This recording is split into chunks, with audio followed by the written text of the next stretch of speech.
The midnight bus. It was a cold, foggy night when Laura found herself stranded at an unfamiliar bus stop.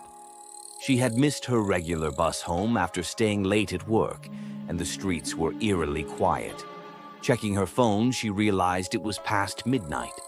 The bus schedule showed only one more bus coming, a route she had never seen before, Route 66 Midnight Special. Minutes felt like hours as she waited, her breath fogging in the chilly air. Finally, she heard the faint rumble of an engine. A dimly lit, old-fashioned bus pulled up, its headlights barely cutting through the fog. The door creaked open, and a tired-looking driver nodded at her. "Does this go to Maple Street?" Laura asked. The driver stared at her for a moment, then nodded again. Relieved, she climbed aboard and noticed that the seats were almost empty, except for a few passengers scattered throughout. Oddly, no one turned to look at her as she walked down the aisle. They sat unnaturally still, their faces pale and expressionless, as though they were deep in thought, or asleep with their eyes open. Laura sat near the middle of the bus, clutching her bag tightly. The dim, flickering lights cast strange shadows on the walls, and the bus seemed unnaturally cold, despite the windows being closed. She tried to shake off the feeling of unease as the bus lurched forward, its engine groaning with age. As the bus moved through the foggy streets, Laura realized something strange. She didn't recognize any of the stops. Each time the bus slowed, she looked out the window and saw nothing but empty fields or crumbling, abandoned buildings.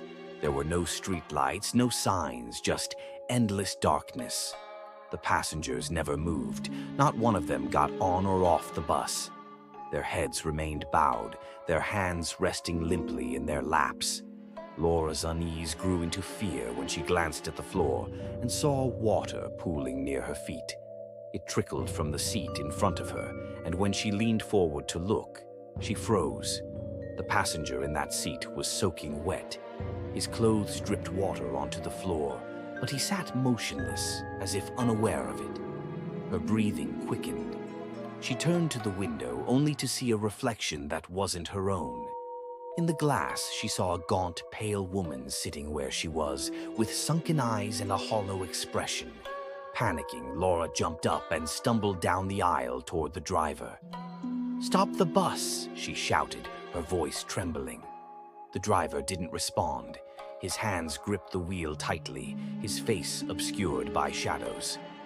Desperate, Laura reached for his shoulder, but her hand passed straight through him, as if he weren't there at all. The bus screeched to a halt, throwing her off balance. The doors creaked open and a voice whispered, "This is your stop." Terrified, Laura stumbled off the bus, landing on the cold, damp ground. When she looked up, she was standing in front of her apartment building. The bus roared away into the fog, disappearing as quickly as it had come. Shaken, she ran inside and locked the door behind her.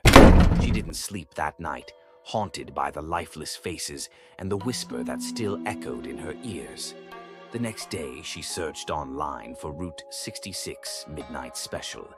The results sent chills down her spine.